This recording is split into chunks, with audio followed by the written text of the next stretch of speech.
40,000 people watched Wei Liang die. They watched it live. They watched it on their phones during lunch breaks and subway commutes and late-night scrolling sessions. They watched her sit down in the snow at 700 meters on Mount Everest. They watched her stop moving. And they typed comments begging her to stand up while her body temperature dropped below the threshold for survival. She never read those comments. She was already gone. May 18, 2022. The footage is still online if you know where to look. It's grainy. The wind distorts the audio. But you can see enough. You can see a woman in a red down suit stumbling on a narrow ridge. You can see her reaching for her oxygen mask. You can see her pulling it away from her face. You can see a Sherpa grabbing her arm. You can see her pushing him away. And then you can see her sitting down. That's the moment 40,000 people started screaming into their screens. Here's what most people think happened. A social media influencer with no business being on Everest ignored her Sherpa's warnings and died because she cared more about content than survival. That's the story that went viral. That's the story the media ran with. And that story is wrong. Not partially wrong. Fundamentally wrong. Wei Liang had summited 4 peaks above 7,000 meters. She'd trained for Everest for 26 months. She had a certified guide, a tested oxygen system, and a weather window approved by 3 separate forecasting services. She did everything by the book. The book failed her. But here's the thing nobody reported. The thing that changes this entire story. Wei Liang's oxygen regulator had a known defect. The manufacturer had issued a quiet recall 7 weeks before her summit attempt. Her expedition company received the recall notice. They didn't tell her, they didn't tell any of their clients. They sent 19 climbers above 8,000 meters with equipment they knew might fail. Wei Liang's regulator failed at 8,500 meters.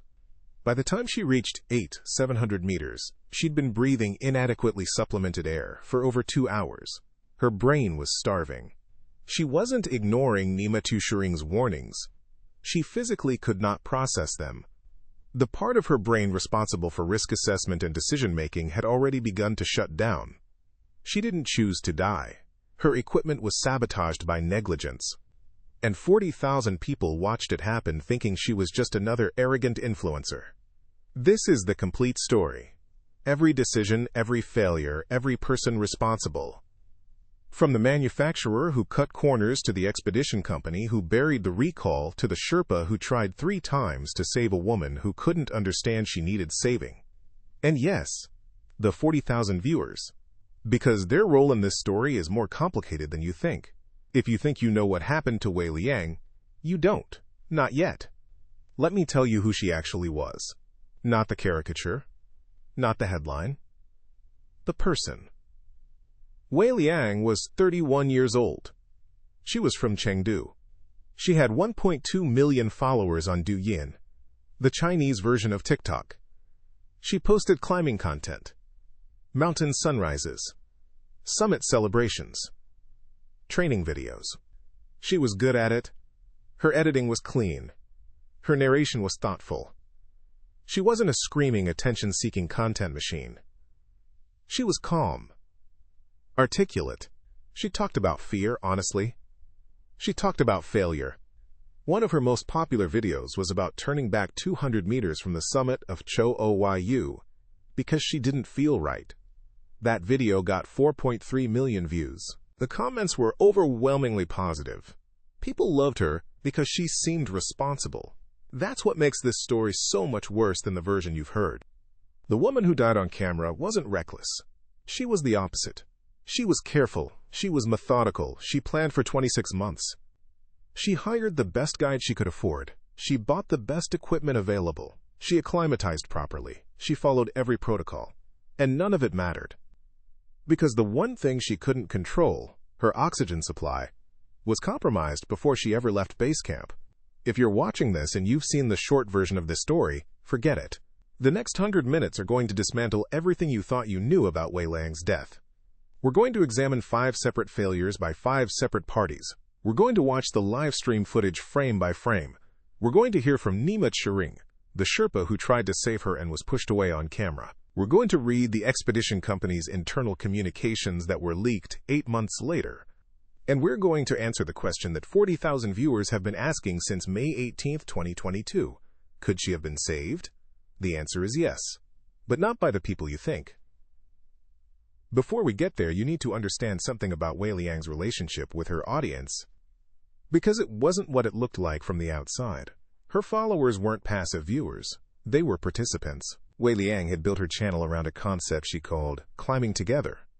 Every expedition, she would poll her audience on decisions. Which route? Which camp schedule? Whether to push for summit or wait for better weather. She'd read the comments live and respond. She'd take votes. On Cho-O-Yu, her audience voted 73% in favor of turning back when she felt unwell. She followed the vote. She turned back. She credited her audience with saving her life. Think about what that means. Think about the precedent it set. Her audience believed they had a role in keeping her alive. She believed it too. That mutual belief created something powerful. It also created something incredibly dangerous, because on Everest, at 8,700 meters, when her brain was failing and her oxygen was compromised and Nima Charing was begging her to descend, 40,000 people were typing "go down" in the comments. She couldn't read them. Her phone was streaming, but she wasn't looking at the screen. The comments were scrolling faster than anyone could read anyway. Hundreds per second.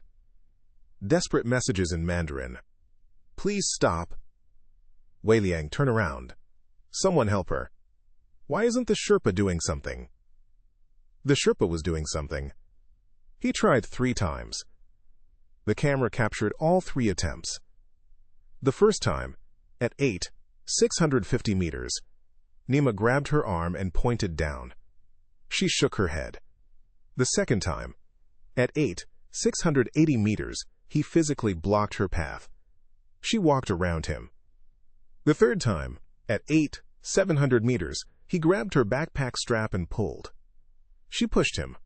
Hard. On camera. In front of 40,000 people.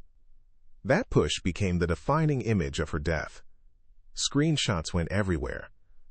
Influencer pushes away Sherpa trying to save her life. It confirmed everything people wanted to believe. Arrogant, reckless, deserved what she got. Except Nima Charing himself said later that she didn't know what she was doing. He said her eyes were wrong. He said she was talking about flowers.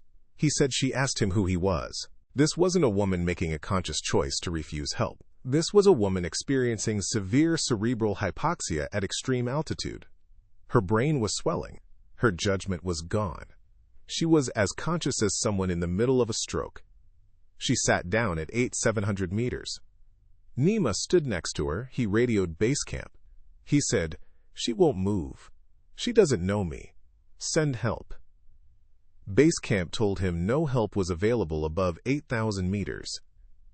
He was alone with a dying woman and 40,000 witnesses who could see everything and do nothing. The live stream continued for another 47 minutes after Wei Liang sat down. The camera kept recording. The comments kept coming.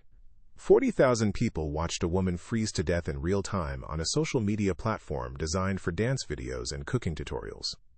Douyin didn't cut the stream. They later claimed they didn't know it was happening. Their algorithm was promoting it.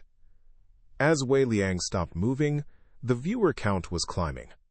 By the time the stream ended, when her phone battery died, 62,000 people were watching, 62,000 witnesses to a death that didn't have to happen. But I haven't told you the worst part yet. The worst part isn't the oxygen regulator. It isn't the expedition company. It isn't the live stream or the comments or the 62,000 viewers. The worst part is that someone at base camp knew the regulator might fail. They knew before the summit push. They made a calculation, they decided the risk was acceptable, and they sent Wei Liang up the mountain anyway. That person still works in the climbing industry. They've never been named publicly. The leaked communications identify them only by their role. But Nima Charing knows who they are. The family knows, and by the end of this documentary, you'll understand exactly what they did and why they've never been held accountable. If this is the kind of deep investigation you want to see more of, hit subscribe. We cover climbing disasters that the mainstream media gets wrong. The full truth, not the headline version. Now, to understand how Wei Liang ended up at 8,700 meters with a defective oxygen regulator and 40,000 people watching, you need to go back to the beginning. Not to base camp. Not to the expedition. To Chengdu 2019, when a 28-year-old marketing consultant discovered that mountains could change her life. She was right about that, just not in the way she imagined. Chapter 2. The girl from Chengdu, Wei Liang, grew up in a fifth-floor apartment in Chengdu's Wuhou district. Her father was an electrical engineer. Her mother taught middle school mathematics. They were comfortable. Not wealthy. The kind of family where vacations meant visiting grandparents in the countryside, not international travel. She studied marketing at Sichuan University, graduated in 2013, got a job at an advertising agency in Chengdu. She was good at it. Her colleagues described her as quiet, precise, and creative. She worked on campaigns for tea brands and smartphone companies. She made decent money. She had a boyfriend. She had a routine. Nothing about her first 27 years suggested she would become a mountaineer. Nothing suggested she would become famous. And absolutely nothing suggested she would die on the highest mountain on Earth while 1 million people followed her journey. The climbing started by accident. In October 2019, a colleague invited her on a weekend trek to Mount Segunyang in western Sichuan. It's a popular destination. Not technical. Beautiful scenery. Wei Liang went because she had nothing else planned that weekend. She brought a camera because she always brought a camera. Something changed on that trek. She never described it dramatically. In one of her earliest Douyin videos, she said simply, "I felt like I could breathe for the first time." The city makes you forget what air tastes like.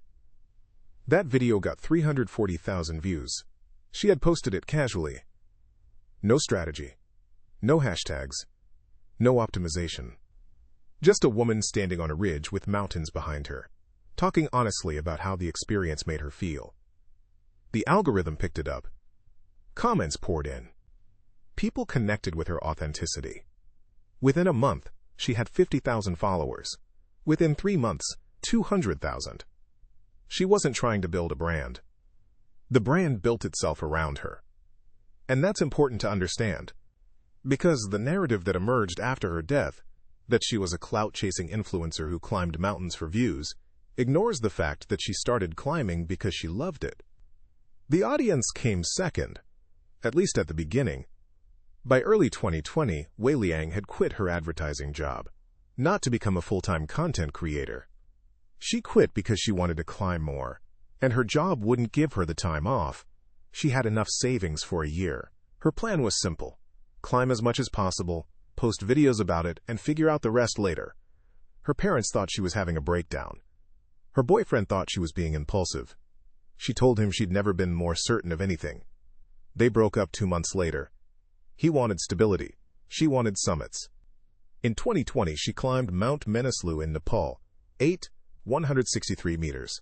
It was her first 8,000er. She made it to 400 meters before turning back due to weather. She posted a video about the failure. She cried on camera. She talked about the money she'd spent. She talked about the disappointment. She talked about wanting to go back. That video got 6.1 million views. It remains her most watched piece of content. Not a summit celebration. A failure. People loved her for being honest about not making it. Think about what that teaches someone. Your audience rewards vulnerability. Your audience rewards honesty about weakness. That's a beautiful thing in theory. In practice, it creates a trap. Because when the audience has established that they value your emotional authenticity during hard moments, the incentive structure starts to warp. The harder the moment, the more authentic the content. The more authentic the content, the more engagement. The more engagement, the more pressure to seek harder moments. Wei Liang probably never thought about it in those terms. But the pattern was already forming. In 2021, she successfully summited Cho Oyu 8, 188 meters, the 6th highest mountain in the world. She live-streamed portions of the climb, not the whole thing. Her phone battery and satellite connectivity limited her to short sessions, but the sessions she did broadcast were compelling. Raw. Real. You could hear her breathing. You could hear the wind. You could see her hands shaking as she clipped into fixed ropes. Her follower count hit 800,000 after Cho-O-Y-U, and then came the turn back. The famous turn back. 200 meters from the summit, she felt dizzy, nauseous. Her vision was blurring. She polled her audience in real time. Should I push for the summit or go down? 73% voted down. She went down. The climbing community praised her. Responsible decision-making. Listening to her body. Not letting ego override safety. She became a symbol of smart climbing in a social media age. But here's what nobody talked about. She was furious. Not publicly. Privately. A climbing partner named Zhang Hao, who was with her on Cho-O-Y-U, gave an interview after her death. He said Wei Liang didn't speak for 6 hours after turning back. He said she sat in her tent and stared at the wall. He said when she finally talked, she said, "I let them decide for me. I should have kept going. I was fine." She believed the dizziness was temporary. She believed she could have pushed through. She believed her audience had cost her the summit. That's the seed. Right there. That's where Everest started. Not in some grand plan to go viral.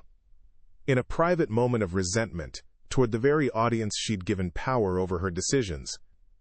After Cho-O-Y-U, 2 things changed. First, Wei Liang stopped polling her audience on summit decisions. She still engaged with comments. She still read suggestions. But she never again put a critical climbing decision to a vote. She'd learned what she considered the wrong lesson, that her audience was too cautious, and that she needed to trust herself more. Second, she started planning Everest. The Everest decision wasn't impulsive. She spent months researching. She contacted 5 expedition companies. She compared safety records, Sherpa-to-client ratios, oxygen systems, and weather forecasting services. She chose a company called Summit Horizon Expeditions, a mid-range Chinese-operated outfit based in Lhasa. They weren't the cheapest option. They weren't the most expensive. Their safety record was adequate. They'd guided 63 clients to the Everest summit over 4 seasons with 1 fatality, a climber who'd had a heart attack at Camp 2 in 2019. The permit cost her 380,000 yuan, roughly $55,000 United States dollars. She paid for it with sponsorship money. By this point, she had brand deals with 3 outdoor equipment companies. The Everest expedition was partially funded by a Chinese oxygen equipment manufacturer called Peak. Peak. Remember that name. You're going to hear it again. Peak provided Wei Liang with their flagship supplemental oxygen system, the AP8000, lightweight, high flow, popular with Chinese expeditions because it was significantly cheaper than the Western-made systems from companies like Topout or Poisk. Wei Liang promoted it in 3 Douyin videos before the expedition. She showed the regulator. She demonstrated the mask fit. She talked about how the system would keep her safe above 8,000 meters. In one of those videos, she held up the regulator and said, "This is my lifeline. I trust it completely." That video has been viewed 11 million times since her death. The comments are disabled now. But screenshots captured before the shutdown show the most liked comment, posted 3 days after she died. She trusted it. They knew it was broken. They killed her. We'll get to exactly what Peak knew and when they knew it. That comes later. For now, what matters is that Wei Liang arrived at Everest Base Camp on April 12, 2022, with confidence, preparation, and equipment she believed was reliable. She was fit. She was acclimatized from a 2-week trek. She was mentally sharp. She was ready. Her mother called her the night before she left for base camp. The conversation lasted 40 minutes. Wei Liang's mother, Zhou Meifang, later shared part of it with journalists. She said she asked her daughter one question: "What if something goes wrong?" Wei Liang's answer: "Then I come down. I always come down." Zhou Meifang said she almost believed her. Almost. Something in her daughter's voice was different this time. Not afraid. Not reckless. Determined. The kind of determined that doesn't leave room for alternatives. She sounded like she'd already decided to summit, her mother said. Not like she was going to try. Like she'd already decided. That distinction matters. Because trying allows for failure. Deciding doesn't. And when you've decided, when turning back isn't an option you've genuinely preserved, every warning, every symptom, every Sherpa pulling your arm, becomes an obstacle to overcome, not a reason to stop. Wei Liang arrived at base camp with 1.2 million people expecting her to reach the top of the world. She'd posted her training, she'd posted her gear, she'd posted her departure, she'd promised her audience the summit. Not in those words. She never said, "I will summit Everest." She was too smart for that. But the content arc was undeniable. Every video pointed upward. Every caption hinted at triumph. Every sponsor expected summit photos with their logos visible. The narrative had only one acceptable ending. Base camp was crowded that season. Over 400 climbers from dozens of expeditions jammed into the glacier. Wei Liang set up her tent next to two other Summit Horizon clients. One was a 45-year-old businessman from Shanghai named Chen Dawei. The other was a 26-year-old fitness influencer from Beijing named Liu Xiaoming. Liu had 300,000 Douyin followers of his own. He and Wei Liang knew of each other online but had never met in person. They became friends quickly. Liu was energetic, funny, and openly nervous about the climb. Wei Liang was calm and reassuring. Chen Dawei was quiet and kept to himself. He'd climbed Everest once before in 2018 and turned back at the South Summit due to crowding. This was his second attempt. Their Sherpa guide was Nima Chering, 41 years old, 14 Everest summits. Born in Namche Bazaar, one of the most experienced guides on the mountain. He'd been assigned to Wei Liang specifically because Summit Horizon knew she'd be live streaming. They wanted their best guide on camera, good optics. Nima later said he knew something was off about the expedition from the start, not about Wei Liang, about the company. About the oxygen, he said the AP8000 regulators arrived at base camp in sealed boxes. Normally, Sherpas test every regulator before use. They check flow rates. They verify seal integrity. They run each unit for at least 30 minutes. Summit Horizon's logistics coordinator told Nima the testing had already been done in Lhasa. The regulators were pre-certified. No need to retest. Nima pushed back. He wanted to test them himself. The logistics coordinator told him it would void the warranty. Nima relented. He later said this was the decision he regrets most in his life. "I should have tested them anyway," he said. "I should have opened every box. But they told me it was done. I trusted the company. That was my mistake." 19 climbers from Summit Horizon would use AP8000 regulators during the May 2022 summit window. Wei Liang was one of them. At least 3 of those regulators would malfunction above 8,000 meters. Wei Liang's failure was the most catastrophic. But it wasn't the only one. And Summit Horizon knew the risk. 7 weeks before the expedition reached base camp, Peak had issued a recall notice for a specific batch of AP8000 regulators. The recall cited a manufacturing defect in the flow control valve that could cause intermittent oxygen reduction at high flow rates. The affected batch numbers were listed. Summit Horizon's regulators were in the affected range. The recall notice was sent by email on February 28, 2022. Summit Horizon's operations manager opened the email on March 1st. We know this because of read receipts recovered during the subsequent investigation. They didn't replace the regulators, they didn't inform their clients, they didn't inform their Sherpas. They calculated the cost of replacing 19 oxygen systems at $800 per unit versus the probability of malfunction, which Peak's recall notice estimated at, quote, approximately 8 to 12% of affected units. Roughly 1 or 2 regulators out of 19. Acceptable odds. Unless you were the one. Wei Liang was the one. She didn't know any of this. She was at base camp, filming content, acclimatizing, preparing for the greatest achievement of her life. Her audience was growing daily. She was posting base camp updates that averaged 500,000 views each. The excitement was building. Subscribe if you want to understand how commercial climbing, social media pressure, and corporate negligence created the conditions for what happened next. Because the summit push is coming. And everything I've told you so far, the defective regulator, the buried recall, the audience that couldn't save her, the Sherpa who saw it coming, all of it converges on one day. May 18, 2022. The day Wei Liang went live for the last time. Her acclimatization rotation went perfectly. She reached Camp 2 at 400 meters without issues. She spent 2 nights there. She descended feeling strong. She told Liu Xiaoming she'd never felt better at altitude. She told Nima she was ready. She told her audience she was ready. Everyone agreed. Everyone except her mother. Zhou Meifeng called again on May 10th, 8 days before the summit push. She asked the same question: what if something goes wrong? This time, Wei Liang didn't answer with reassurance. She said, "Mom, stop asking me that." Zhou Meifeng said those 3 words haunted her more than anything that came after. The weather window opened on May 16th. Summit Horizon announced the push schedule. Leave Camp 4 at 9 p.m. on May 17th. Summit by late morning, May 18th. 19 clients. 12 Sherpas. Standard South Cool route. Wei Liang charged her phone. She connected her satellite uplink. She tested her live stream connection. She told her audience she would go live at 11 p.m. on May 17th and stay live as long as battery and connectivity allowed. She planned to broadcast her Everest summit to 1.2 million followers in real time.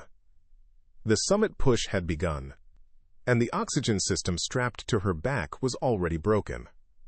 Chapter 3. The Betrayal at 8,000 meters, May 17, 2022, 9:14 p.m. Camp 4 on the South Col 7, 920 meters. Wei Liang turned on her camera. The live stream opened to 23,000 concurrent viewers. Within 10 minutes, that number doubled. By midnight, 80,000 people were watching a Chinese woman in a red down suit clip into a fixed rope and begin walking upward into darkness. The first 2 hours were uneventful. Wei Liang moved steadily. She talked to the camera occasionally.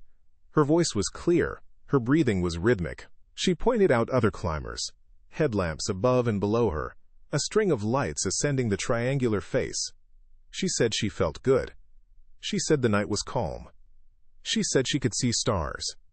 Nima Qishering was 5 meters ahead of her. He set the pace. Behind Wei Liang, Qin Dawei and Liu Xiaoming climbed with their own Sherpa, Pasung Gelji. The group was tight, controlled, professional. At 11:47 p.m., Wei Liang checked her oxygen gauge on camera. She held it up to the lens. The reading showed a flow rate of 3 liters per minute, standard for that altitude. She gave a thumbs up. "Everything normal," she said. It wasn't normal. The gauge was lying. This is where the AP8000's defect becomes critical, so let me explain exactly what was happening inside that regulator. The flow control valve in the affected batch had a machining error. The valve seat was 0.3 millimeters too wide. At low flow rates, 1 to 2 liters per minute, this error was negligible. The regulator functioned properly. The gauge read correctly. But at higher flow rates, 3 liters and above, the wider valve seat created turbulence in the oxygen flow. This turbulence caused the gauge to read accurately, while the actual delivered oxygen was reduced by 15 to 30%. In practical terms, Wei Liang's gauge said 3 liters per minute. She was likely receiving 2.1 to 2.5 liters per minute. At sea level, this difference is meaningless. At 8,000 meters, where every molecule of oxygen is the difference between functioning and dying, it is catastrophic. But it's not immediately catastrophic. It's slow, gradual. The kind of oxygen deprivation that doesn't announce itself with alarm bells. It creeps. The first symptom of mild cerebral hypoxia is impaired judgment. The cruel irony is that the organ responsible for recognizing danger is the first organ affected. You don't know you're losing your mind because you've already lost the part of your mind that would tell you. Between midnight and 2 a.m., nothing visibly changed. Wei Liang climbed. She talked to her camera. She was slower than optimal, but not alarmingly so. The viewers noticed nothing. Nima noticed nothing. The night was dark, the climb was hard, and everyone was focused on putting one foot in front of the other. At 2:15 a.m., Wei Liang crossed the balcony, a small platform at approximately 400 meters. This is where most climbers switch to a higher oxygen flow rate. Wei Liang turned her regulator up to 4 liters per minute. The gauge showed 4. She was probably receiving less than 3. The deficit was widening. At the balcony, she did something that would later become significant. She sat down for 7 minutes. This was captured on the live stream. She sat, looked at the camera, and said nothing.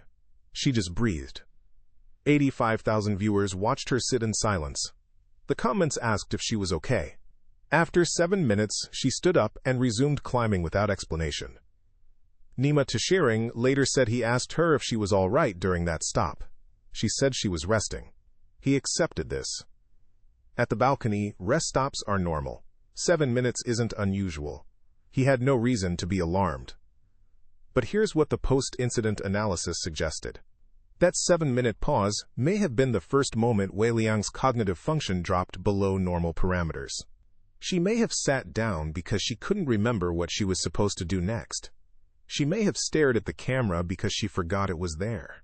The blank expression, the silence, the lack of response to comments. These are consistent with early-stage hypoxic confusion. Nobody recognized it. Not Nima, not the viewers, not Wei Liang herself.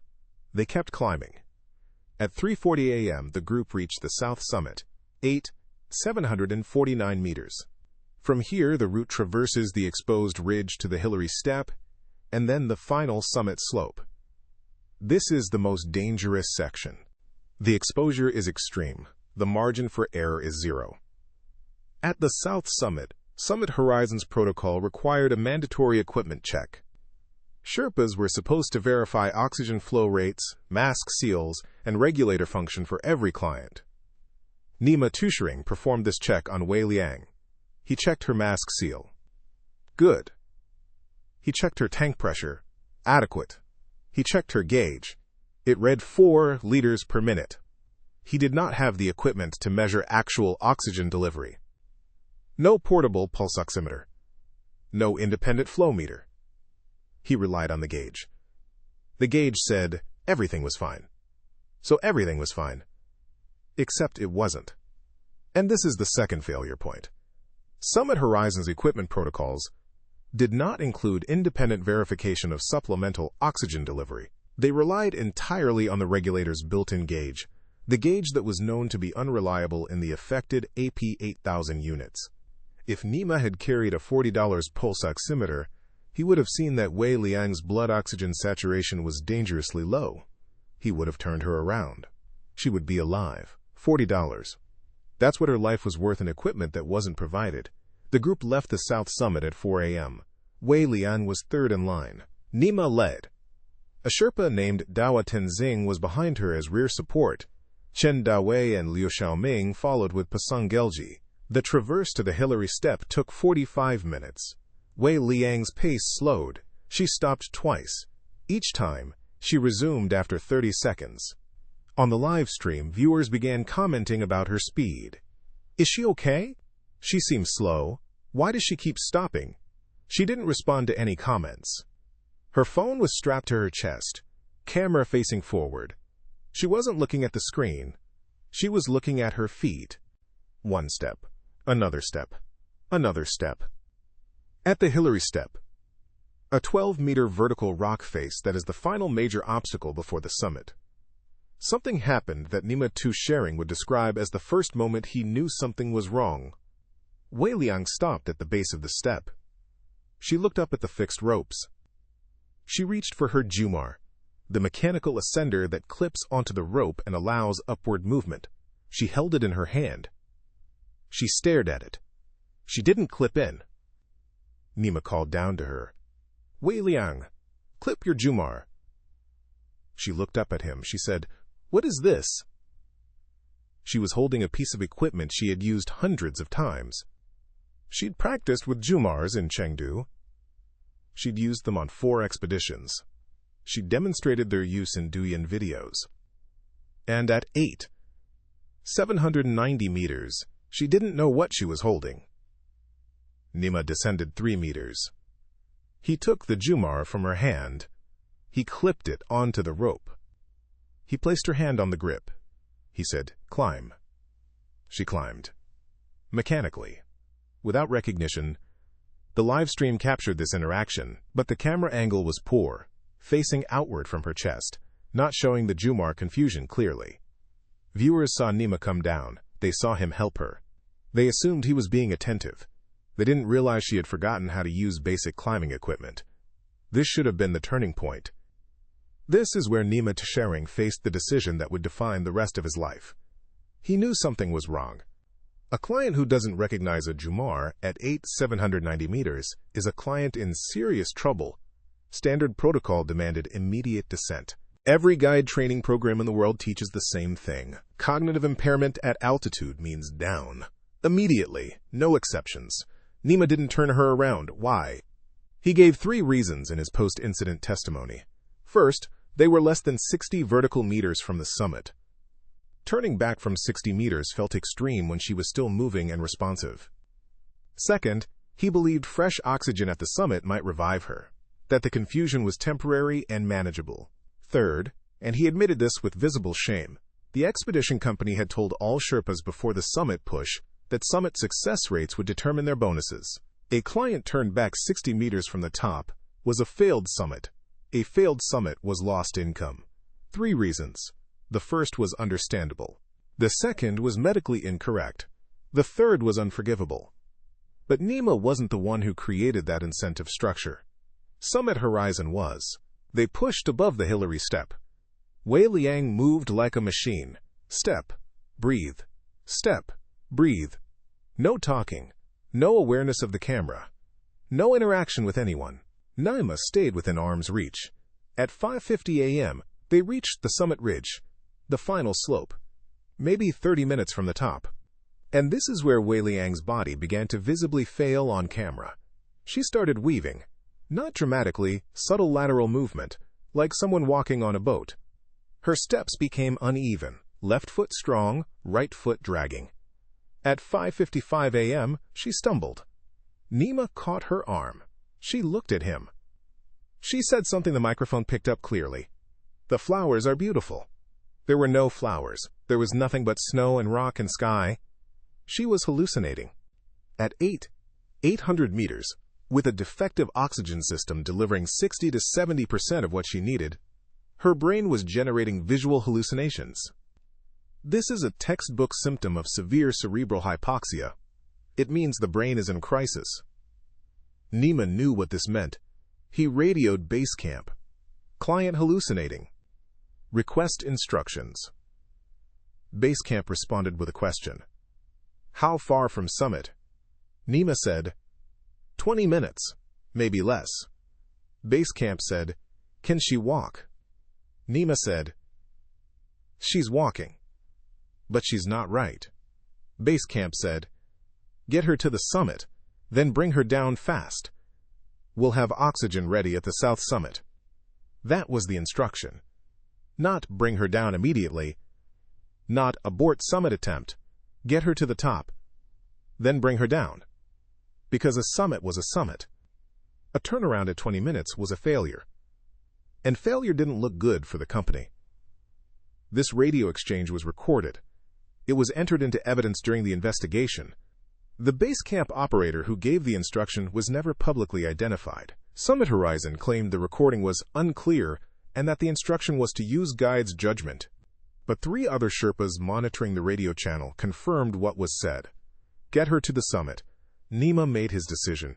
He would try to get Wei Liang to the top and then descend immediately. He later called this the worst decision of his life. They continued upward. Wei Liang was still walking. Still hallucinating, she talked about gardens. She asked Nima if they were in Chengdu. She called him Dad once. The live stream captured fragments of this. The audio was distorted by wind, but forensic audio analysis later confirmed the words. 112,000 viewers were now watching. The stream had been picked up by climbing forums and social media aggregators. People who had never heard of Wei Liang were tuning in. The viewer count was climbing faster than she was. At 6:22 a.m., approximately 830 meters, 20 meters below the summit, Wei Liang stopped walking. She stood still. Nima was ahead of her. He turned back. She was reaching for her oxygen mask. Wei Liang, don't touch your mask. She pulled it off. The cold air hit her face. At 830 meters, the available oxygen in ambient air is roughly 1/3 of sea level. Her supplemental oxygen was already compromised. Without the mask, she was breathing almost nothing useful. Nima lunged for the mask. She held it away from him. She smiled at the camera. She said, clearly, captured on audio, heard by over 100,000 people, I can breathe better without it. She couldn't. The sensation of improved breathing without a mask at extreme altitude is another hallucination symptom. The brain, starved of oxygen, misinterprets the removal of the mask's slight resistance as improved airflow. It feels better. It is the opposite of better. Nima grabbed her arm. This was his second physical intervention. He tried to replace the mask. She pushed his hand away. Not aggressively, gently, like a child refusing medicine. She patted his arm. She said something in Mandarin that translates roughly to, "It's okay, I'm okay." She was dying. Her oxygen saturation, estimated later by medical experts based on her behavior and timeline, was somewhere between 40 to 50%. Consciousness typically fails below 50%. She was on the edge. The comments were exploding. Not hundreds per second. Thousands. Put the mask on. Help her. Why isn't someone doing something? Call rescue. She's dying. People were crying in their comments. People were tagging emergency services, as if Chengdu police could respond to an emergency on Everest. Behind Weiliang, Chen Dawei and Liu Xiaoming arrived at the summit ridge with Pasangelji. Liu Xiaoming saw Weiliang without her mask. He later said he immediately knew something was catastrophically wrong. Her face was gray, her lips were blue, her eyes were unfocused. Leo shouted to Nima, "Turn her around!" "Right now!" Nima shouted back, "I'm trying!" This exchange was captured on Wei Liang's live stream. It would be replayed millions of times in the following weeks. Two men shouting at each other over the head of a dying woman 20 meters below the summit of Everest, while 100,000 people watched on their phones. Nima made his third and final attempt to intervene. He grabbed Wei Liang's backpack strap. He physically pulled her downward. She resisted. She planted her feet. And then she pushed him, both hands against his chest. Hard enough that he stumbled backward. That push, that single moment, captured on camera, viewed by 100,000 people live, and millions more afterward. It became the image that defined her death. The arrogant influencer shoving away the Sherpa trying to save her life. But she didn't know who he was. She didn't know where she was. She didn't know she was dying. Her brain was shutting down in real time, and the last conscious impulse she could muster was to resist a stranger who was grabbing her. After the push, Nima backed off. Not because he gave up. Because he was afraid. He said later, "If I force her, on that ridge we both fall." She was strong. The ridge is narrow. If she fights me, we die together. He was right. The summit ridge of Everest is not a place for physical struggles. A fall from either side is fatal. He stood next to her. He radioed base camp again. She removed her mask. "She pushed me away. She doesn't know who I am.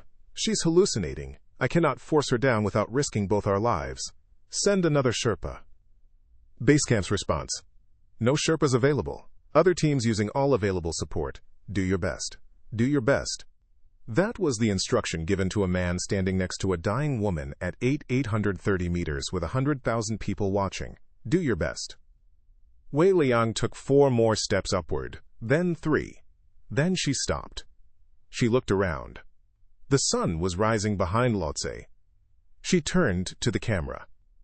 She said something that the wind partially obscured, but audio forensics later reconstructed. "Mom, it's beautiful." Then she sat down. Chapter 4. 62,000 Witnesses. 6:38 a.m. May 18, 2022. 700 meters, not the summit ridge where she'd been standing minutes earlier.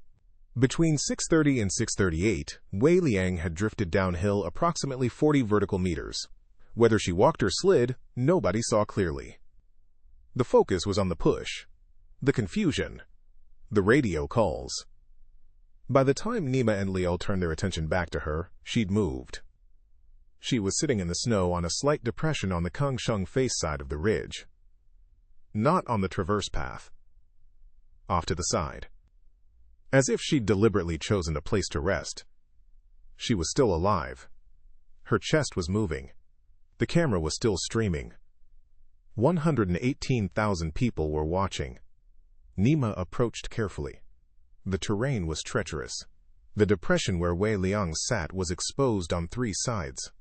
One wrong step, and you'd fall 3,000 meters down the Kangshung face. He got within 2 meters. He could see her face. Her eyes were open. She was looking at something that wasn't there. Her lips were moving. No sound came out. Her hands were in her lap, gloves off. Her bare fingers were already white. Frostbite had begun. "Wei Liang?" Nima said. "Wei Liang, can you hear me?" No response. He said her name 5 more times. Each time, nothing. She was conscious in the loosest definition of the word. Eyes open, breathing. But she was not present. She was not processing external stimuli. The medical term is obtunded. The human term is that Wei Liang was already gone. Her body just hadn't stopped yet. The live stream showed all of this. The camera on her chest pointed outward toward the Kangsheng face. You could see the curvature of the earth. You could see clouds below. You could hear wind. Occasionally, Nima's face appeared at the edge of the frame. Close, desperate, speaking words that couldn't reach her. The comment section had become something unprecedented in the history of social media. Over 1,000 comments per second. Mandarin, English, Nepali, Hindi, Korean, Japanese. People from every country watching a woman die in real time. Some were praying. Some were screaming instructions that nobody on the mountain could hear. Some were cursing the Sherpa for not doing more. Some were cursing Wei Liang for removing her mask. Some were just typing her name over and over. Wei Liang, Wei Liang, Wei Liang, Wei Liang. A Douyin moderator later testified that they received the first report about the stream at 6:41 a.m. 3 minutes after she sat down. The report flagged the content as potentially depicting death or serious harm. Under Douyin's content moderation policies, flagged streams were supposed to be reviewed within 5 minutes. The review didn't happen for 37 minutes. During those 37 minutes, the viewer count climbed from 118,000 to 162,000. The algorithm was doing what algorithms do. High engagement, high retention, rapid comment activity, shares increasing exponentially. By every metric the platform measured, this was a successful stream. The algorithm promoted it. It appeared on recommended feeds. It appeared on trending lists. Douyin's own system was actively funneling viewers toward a woman dying on Everest. Let that settle for a moment. A technology designed to maximize watch time was maximizing watch time on a death. Back on the mountain, Nima faced an impossible situation. He could not physically move Wei Liang without risking both their lives. She was off the main route, in an exposed position. Dragging her back to the traverse would require carrying her across unstable snow with 3,000-meter exposure. He weighed maybe 70 kilograms. She weighed maybe 55 with gear. At 700 meters, where every movement cost 10 times the energy it would at sea level, he could barely carry himself. He couldn't force her oxygen mask back on. He'd tried. She'd pulled it off. He'd tried again while she was sitting. She turned her head away. Her hands weakly pushed at his. Even in her diminished state, she resisted the mask. This resistance has been analyzed extensively by altitude medicine specialists. Dr. Jeremy Windsor, a high-altitude physician who reviewed the case, explained that mask resistance is common in severe cerebral hypoxia. The patient interprets the mask as a threat. The physical sensation of the mask against the face triggers a primitive panic response in the oxygen-starved brain. The patient genuinely believes the mask is suffocating them. Removing it feels like survival. Keeping it on feels like drowning. Wei Liang wasn't being stubborn. She was experiencing the neurological equivalent of removing a hand from a hot stove. Her brain told her the mask was killing her. She was saving herself. Except she wasn't. Liu Xiaoming descended from the summit ridge to Nima's position. He'd abandoned his own summit attempt. He didn't care. He reached Nima at approximately 6:50 a.m. "We need to get her off this mountain," Liu said. "I know," Nima said. "I can't move her alone. Then we do it together. If we try to carry her across that traverse, all 3 of us die." Liu looked at the terrain. He understood immediately. The depression where Wei Liang sat was a death trap in the most literal sense. Getting to her was possible. Getting her out was not. Not without more manpower, a rescue sled, and conditions that didn't exist at 700 meters on Everest.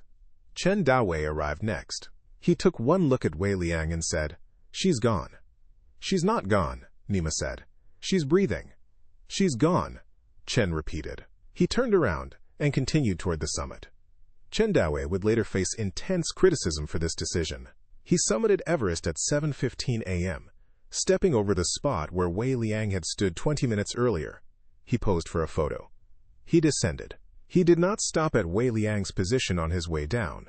He later said he knew there was nothing he could do and that stopping would only endanger himself. The climbing community was split. Some called him a realist, others called him a monster.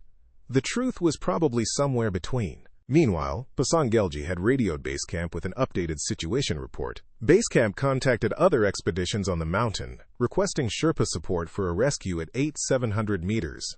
No expedition released their Sherpas. Every team was either in their own summit push or preparing for one. Commercial priorities prevailed. Every Sherpa on that mountain was a paid resource tied to a paying client. Lending a Sherpa for a rescue meant potentially losing a client summit.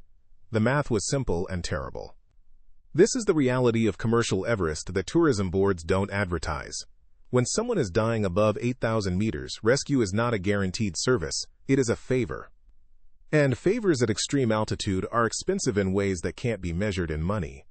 At 7 a.m., Nima made a decision. He would stay with Wei Liang for as long as safely possible. Liu Xiaoming would descend to the south summit to retrieve additional oxygen bottles that had been cached there. If Liu could return with fresh oxygen and a working regulator, not an AP-8000, there was a chance, a slim chance. Maybe they could revive Wei Liang enough to get her moving. Maybe they could half-carry, half-walk her back to the traverse and down. Liu left immediately.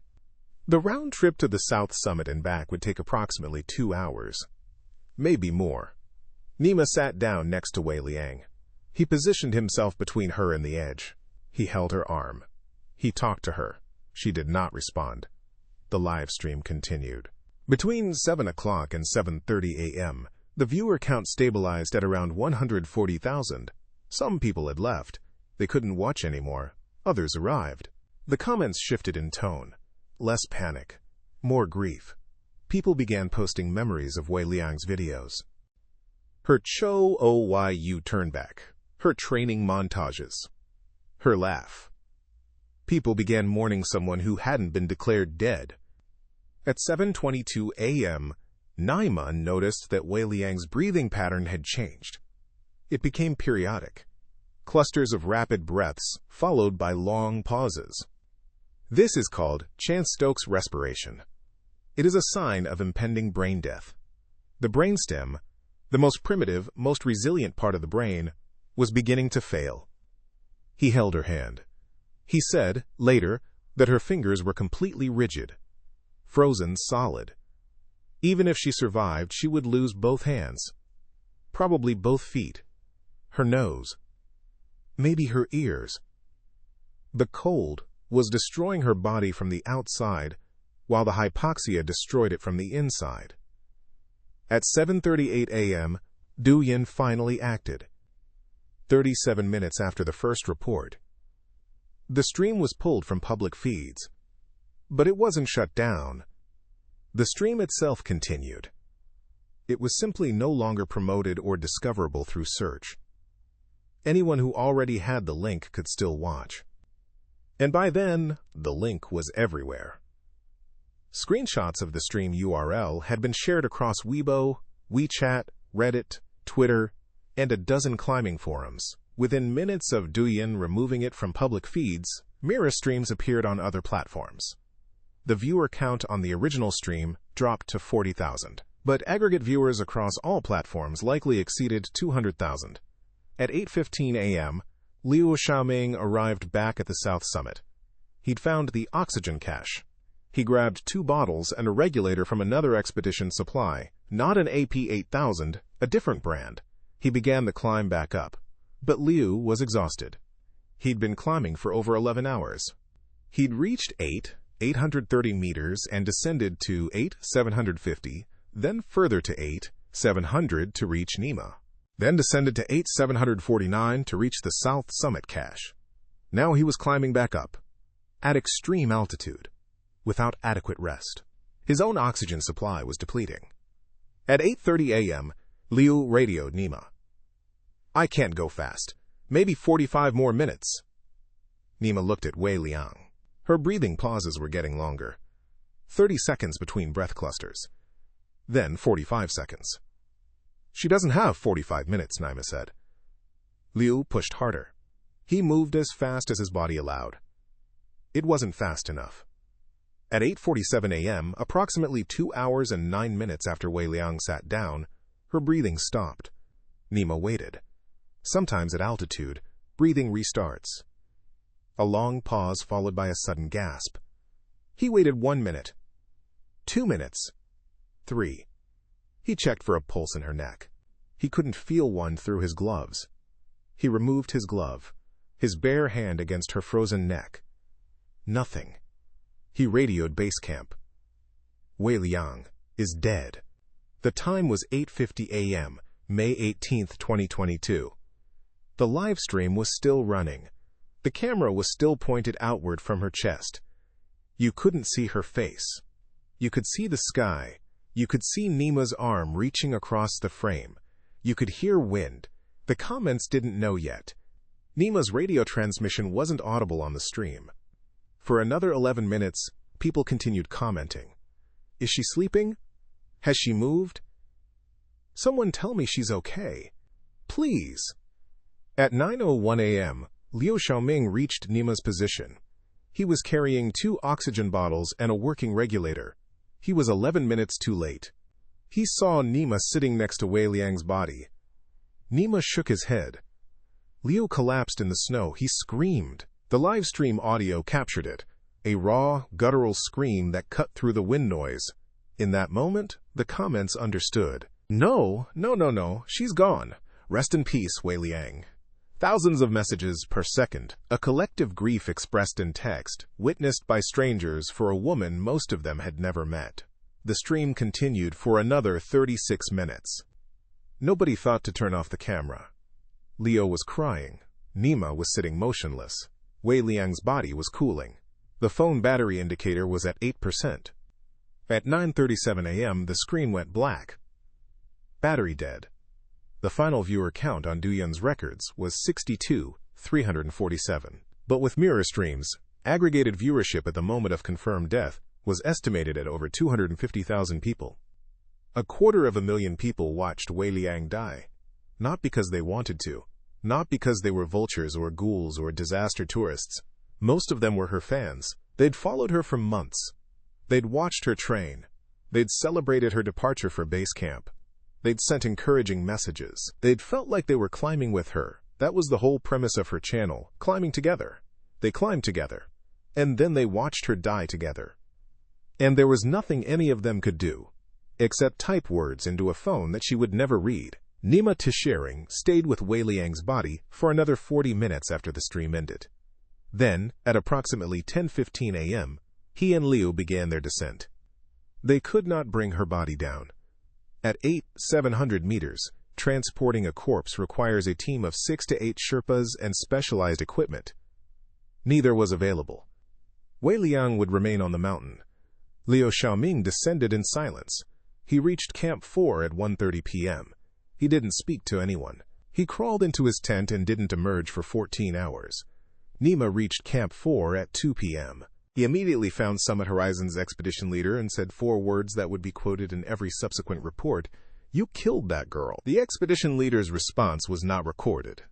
But Pasang Gelji, who witnessed the exchange, said the expedition leader's face went white.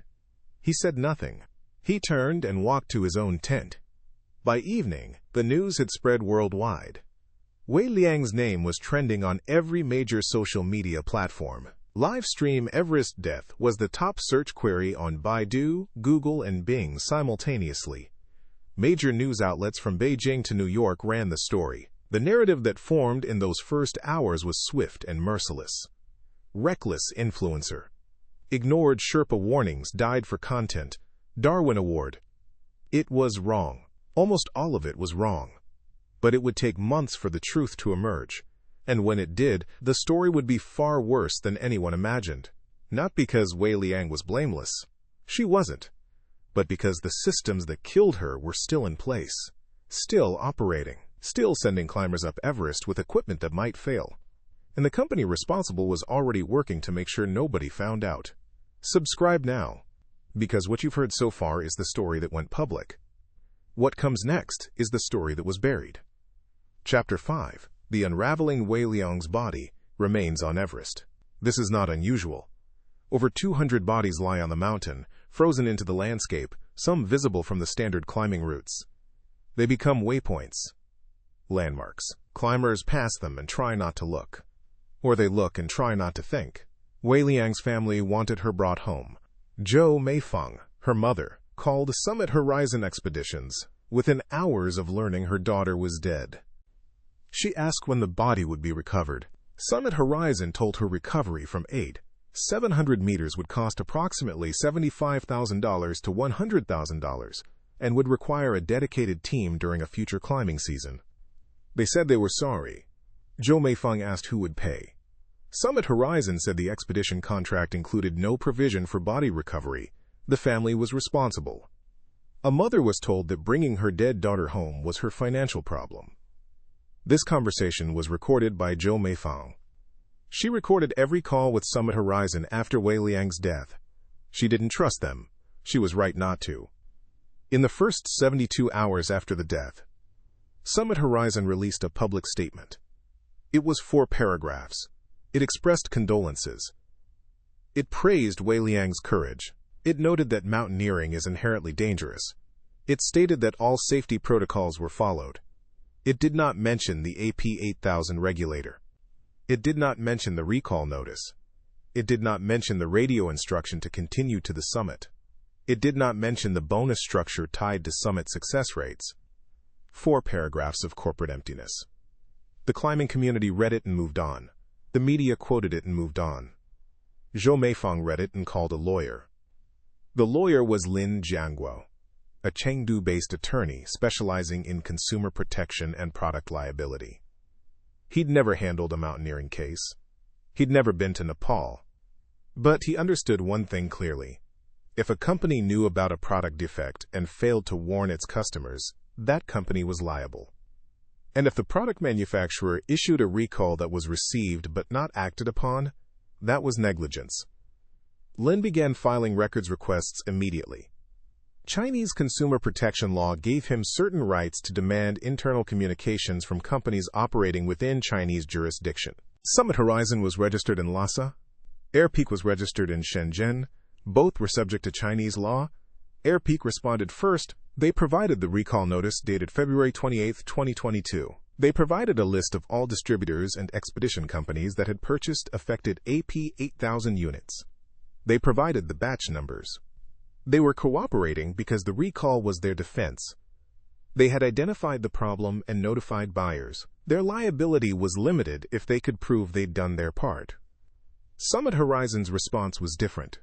They provided nothing. They cited proprietary business information and client confidentiality.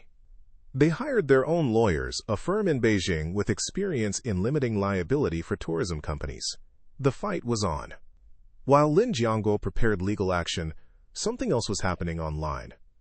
The climbing community was conducting its own investigation. A forum called Himalayan Database Community, an online gathering of climbing historians, analysts, and experienced mountaineers, began compiling evidence. Forum members contacted every Sherpa who had been on Everest during the May 2022 season. They cross-referenced Summit Horizon's client lists with Summit records. They analyzed the live-stream footage frame by frame. Within 2 weeks, forum members had identified 3 things that Summit Horizon's statement had omitted. First, Wei Liang was not the only Summit Horizon client who experienced oxygen problems during the May 2022 season. A climber named Park Sung-ho, a Korean client on the same expedition, reported that his AP8000 regulator delivered inconsistent oxygen during his summit push. He noticed because he was carrying a personal pulse oximeter, the exact device Summit Horizon didn't provide to its Sherpas. When his SpO2 dropped below 65% despite what his gauge showed as adequate flow, he turned around at 600 meters. He survived because he had a $40 device that told him the truth. Park later confirmed his experience publicly.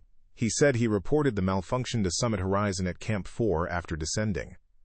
He said the expedition leader told him the regulator was probably just cold and that it would work fine at lower altitudes. Park threw it away. Second, a third Summit Horizon client, identity protected at their request, reported feeling wrong above 8,000 meters despite what appeared to be normal oxygen flow. This client summited but required extensive assistance from their Sherpa on the descent, showing signs of confusion and coordination loss consistent with hypoxia. They recovered after descending below 7,000 meters. They didn't connect their experience to the regulator until months later. 3 clients. 3 potential AP8000 malfunctions. 1 dead. 1 saved by personal equipment. 1 lucky. 19 regulators in the affected batch. 3 confirmed or suspected failures. A failure rate of approximately 16%. Airpeak's recall notice had estimated 8 to 12%. The actual rate was higher. Third, the forum obtained copies of Summit Horizon's pre-expedition communications with Airpeak. These were leaked by a former Summit Horizon employee, a logistics assistant based in Kathmandu, who had been fired 3 weeks after Wei Liang's death. This person, who used the pseudonym Humbu online, posted redacted screenshots of emails and WeChat messages. The messages showed a conversation between Summit Horizon's operations manager and Airpeak's distribution representative, dated March 5, 2022. 4 days after Summit Horizon received the recall notice, the operations manager asked, "What is the actual risk? The recall says 8 to 12%, but what is the real number?" Airpeak's representative responded, "In testing, we saw failure in roughly 1 in 8 units at high flow rates. But failure is intermittent, not complete. Most users won't notice. At extreme altitude, where noticing is the difference between life and death." The operations manager's next message: "Replacing 19 units at this stage is logistically impossible. Shipment would take 3 weeks. Our season starts in 4 weeks. Can we use them with monitoring?" Airpeak's response: "We recommend replacement per the recall notice. If replacement is not possible, we recommend independent flow verification and pulse oximetry for all clients using affected units." Summit Horizon's response: "Understood. We will implement monitoring." They didn't implement monitoring. Nima Churing was never given a pulse oximeter. No Sherpa on the Summit Horizon team was given independent flow verification equipment. No client was told about the recall. The monitoring that Summit Horizon promised Airpeak was never implemented. These leaked communications changed everything. They proved that Summit Horizon knew about the defect. They proved Summit Horizon chose not to replace the regulators. They proved Summit Horizon promised safety measures they never delivered. And they proved that Airpeak, while issuing the recall, accepted Summit Horizon's assurance of monitoring without verification. Lin Jiangguo filed suit in a Chengdu court in September 2022. The defendants were Summit Horizon Expeditions and Airpeak Technology. The claims: wrongful death through negligence, failure to warn, and breach of duty of care. Damages sought: 5 million yuan, approximately $720,000. The lawsuit proceeded slowly.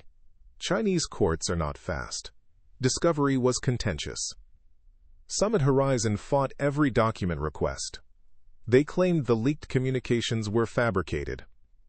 Kumbu, the anonymous leaker, went silent after Summit Horizon's lawyers sent threatening letters to every former employee, but the Himalayan database community had already archived everything: screenshots, metadata, email headers.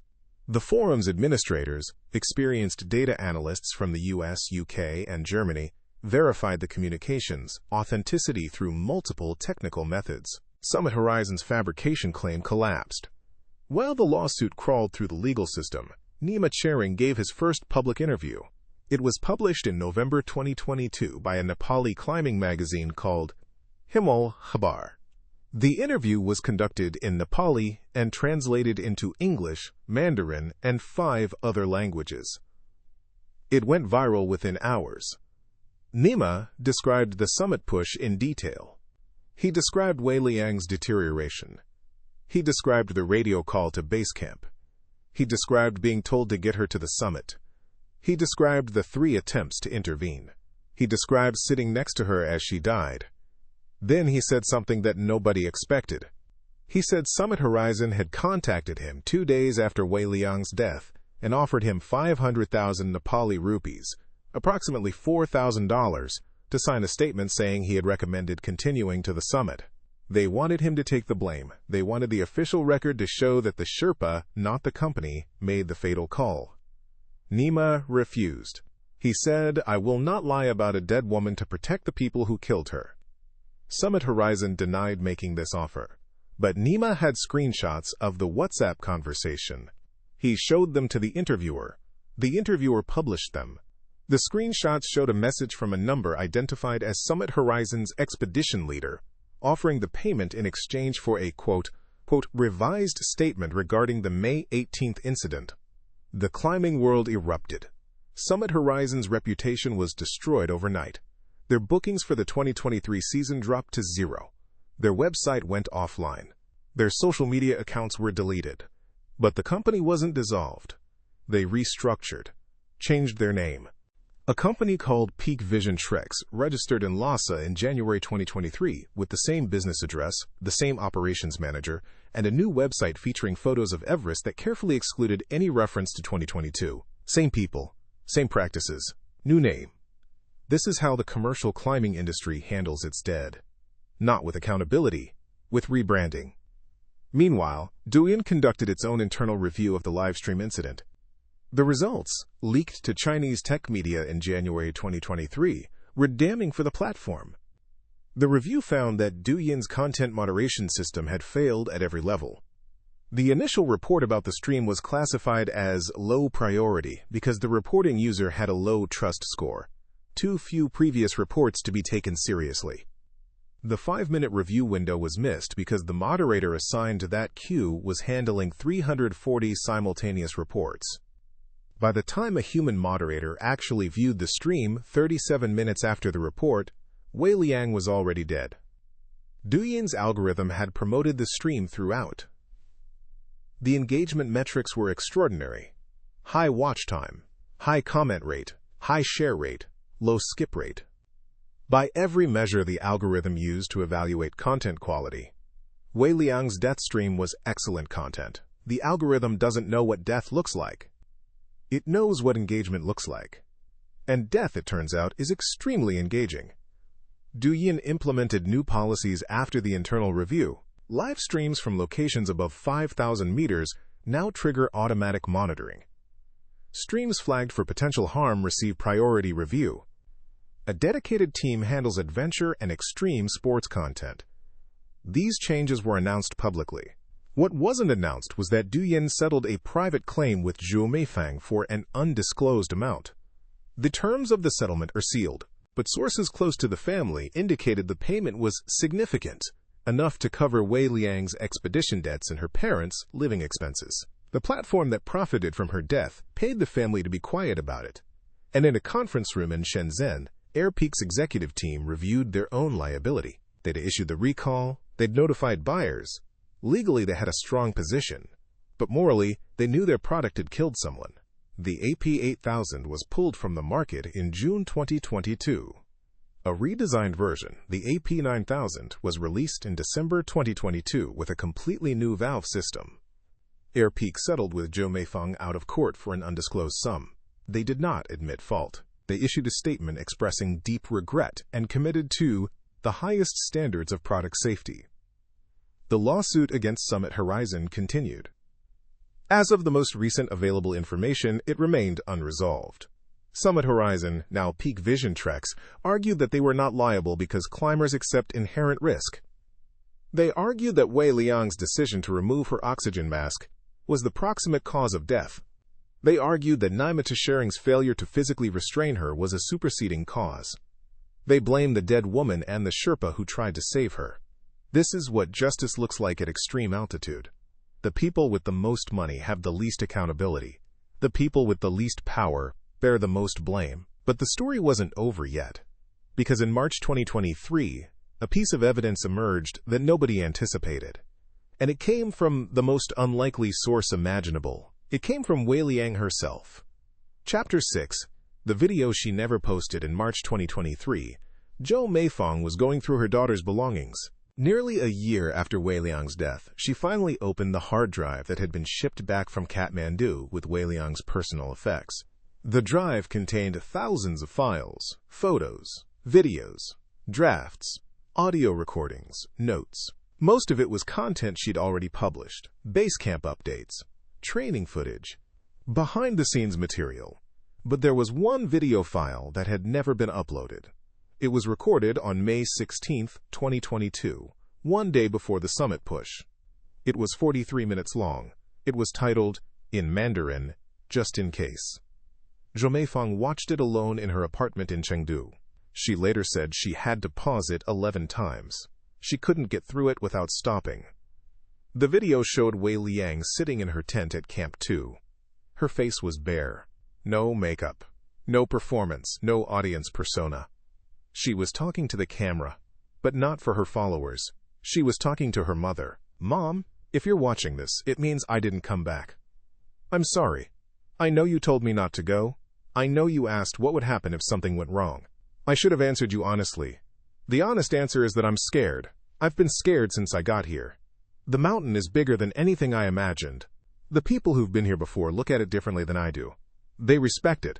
I think I'm still trying to conquer it. Maybe that's the wrong word. She paused. She rubbed her face. She looked away from the camera. I want you to know I'm not doing this for the videos. I know that's what people will say if something happens. They'll say I died for content. For followers. For views. That's not true. I'm doing this because when I'm up there, I feel like myself. The real me. Not the Douyin me. Not the brand. Just me. I don't know how to explain that to you because you've never been on a mountain. But it's the only place where I feel like I'm enough. Where I don't have to perform being enough. She paused again. Longer this time. I'm worried about the oxygen. Nima tested a regulator from another team's supply and it worked fine. But ours feel different. I told the expedition leader. He said they're fine. Nima says they're fine. Everyone says they're fine. But they feel different. Lighter, maybe? I don't know. I'm probably imagining it. She wasn't imagining it. I love you, Mom. If I'm gone, please don't be angry. I know you'll be angry, but please let it pass. And please don't watch my live stream. Whatever happens up there, I don't want you to see it. Promise me you won't watch. Zhou Meifeng had already watched. In the hours after her daughter's death, before she fully understood what had happened, she had found the live stream recording and watched the entire thing. She watched her daughter die. She watched the push. She watched Nima sit beside her. She watched the screen go black. She'd watched it before she found this video. Before she heard her daughter ask her not to. The just-in-case video revealed two critical facts that hadn't been part of any investigation. First, Wei Liang herself had noticed something wrong with the AP8000 regulator. She reported it to the expedition leader. She was told it was fine. This confirmed that not only did Summit Horizon know about the recall, their client had independently flagged the exact problem. They dismissed her concern. Second, Nima Chiering had tested a regulator from another team's supply. This meant Nima was also suspicious. He'd gone to the trouble of comparing regulators across expeditions, but the test he performed, according to his later statement, was a basic function check at base camp altitude. At 300 meters, the AP8000 worked normally. The defect only manifested at high flow rates at extreme altitude. His test couldn't have detected it. Two people noticed something was wrong. Both were told it was nothing. Both accepted the reassurance. Both bore consequences that the people who reassured them never faced. Zhou Meifeng shared the video with Lin Jiangguo. He immediately filed it as new evidence in the lawsuit. The video demolished Summit Horizon's defense. They could no longer claim Wei Liang never raised concerns. She had. On camera. With a timestamp. One day before they sent her to die. The video was not released publicly. Zhou Meifeng didn't want the world to see her daughter's private goodbye. But transcripts were published by multiple Chinese media outlets. The just-in-case video became the emotional centerpiece of the case against Summit Horizon. It also reopened the ethical debate in a new way, because the video revealed something uncomfortable about the audience. Wei Liang said, "I'm not doing this for the videos." Was that true? Her closest friends were divided. Zhang Hao, her Cho-Oyu climbing partner, believed her completely. "She climbed before she had followers," he said. "The followers were a consequence, not a cause." Liu Xiaoming, who was beside her on the summit ridge, was less certain. "She talked about views constantly," he said in a later interview. "Not in a gross way, not obsessively. But she checked her numbers every night, at base camp. She knew exactly how many people were watching every stream.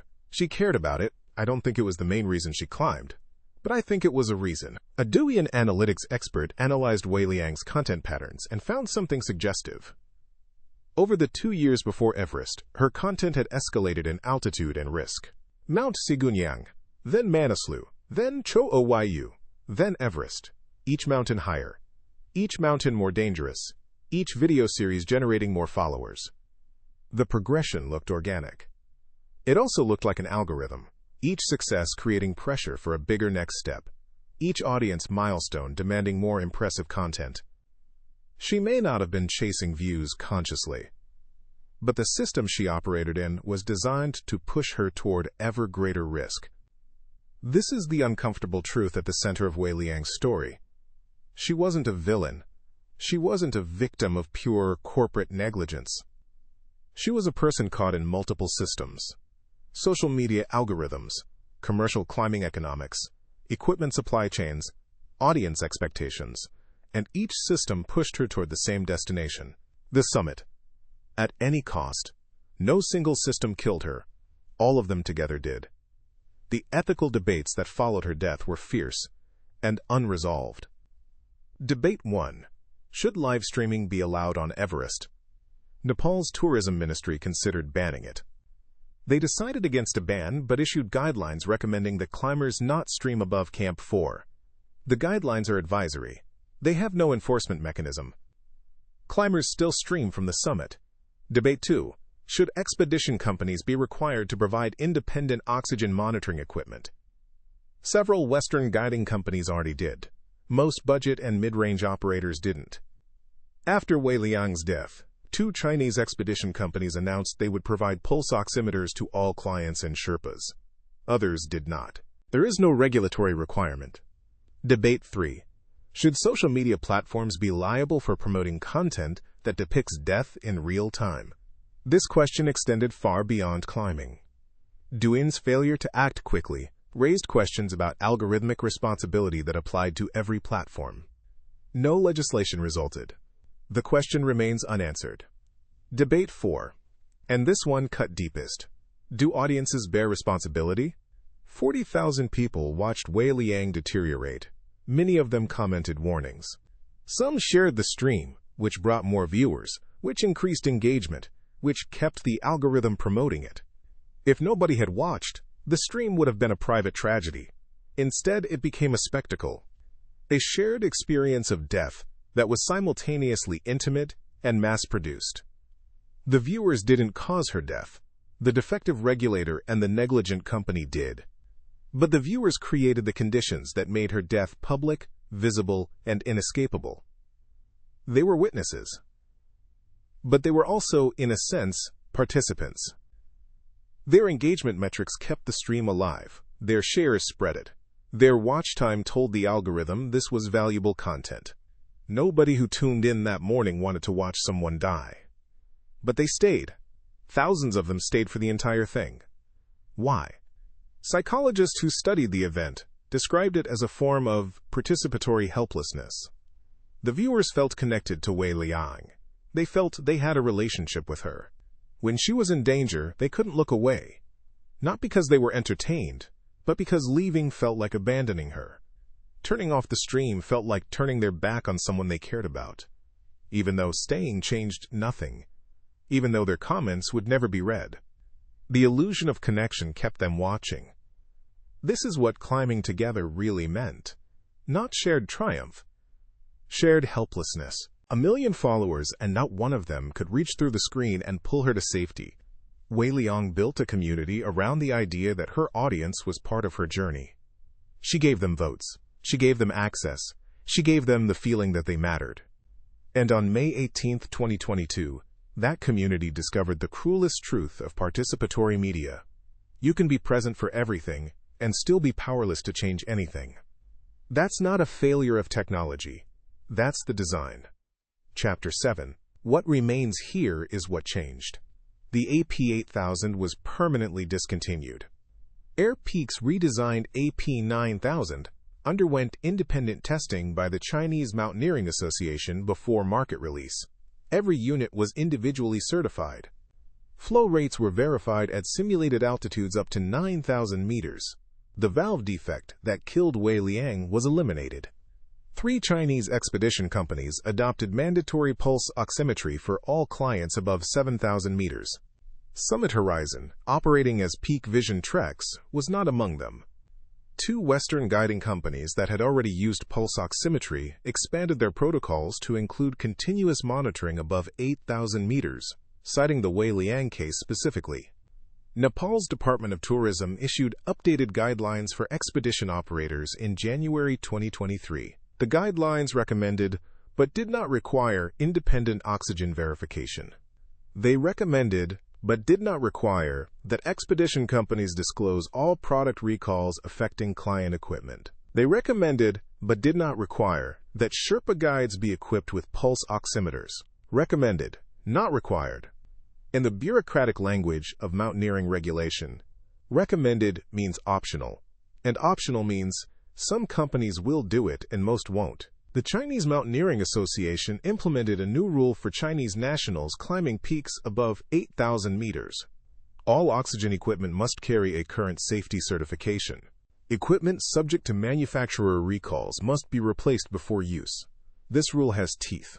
Violating it can result in permit revocation. 1 country, 1 rule. Applied only to Chinese climbers. The rest of the world's mountaineers remain subject to whatever standards their expedition companies choose to apply, which, in many cases, means no standards at all. If you've made it this far, you understand something most people don't. You understand that Wei Liang's death wasn't caused by one mistake. It was caused by a cascade of failures across multiple systems, none of which had adequate safeguards, all of which prioritized profit over safety. If this kind of deep investigation matters to you, subscribe. We're going to keep doing this, pulling apart the stories the climbing industry doesn't want told. Here is what didn't change. Commercial Everest expeditions continue to operate on the same economic model that killed Wei Liang. Clients pay tens of thousands of dollars. Companies compete on price, which means cutting costs on equipment, staffing, and safety measures. Sherpa bonuses remain tied to summit success rates at many operators. The incentive to push clients upward, even when conditions or health indicators argue for descent, is structural. It's built into the business model. No amount of recommendations or guidelines will change it because the incentive is financial, and finance speaks louder than policy. In the 2023 Everest season, 1 year after Wei Liang's death, 12 climbers died. Several deaths involved familiar patterns: ignored deterioration, delayed descent decisions, commercial pressure. In the 2024 season, the number rose again. The mountain doesn't remember. The industry doesn't learn. The next Wei Liang is already planning her expedition.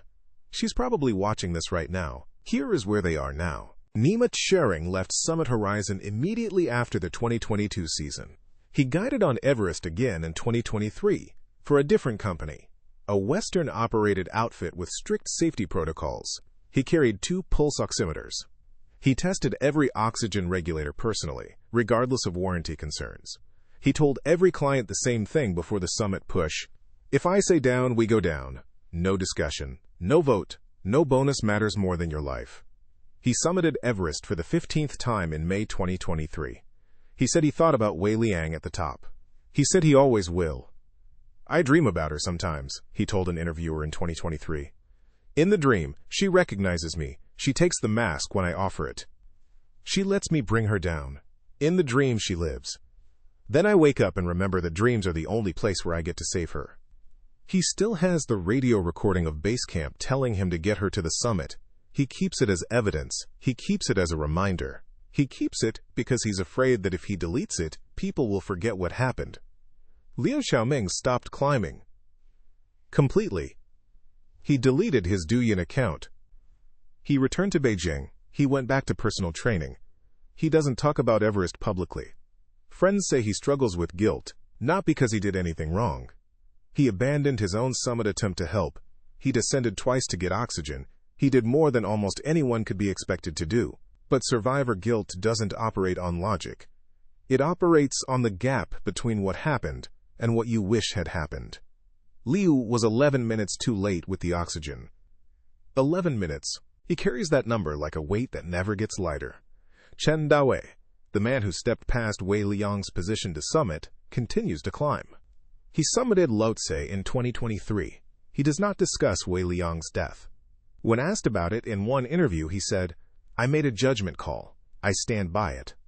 The climbing community remains divided on whether his judgment was pragmatic or callous. The truth is, it was both. At extreme altitude, pragmatism and callousness become difficult to distinguish.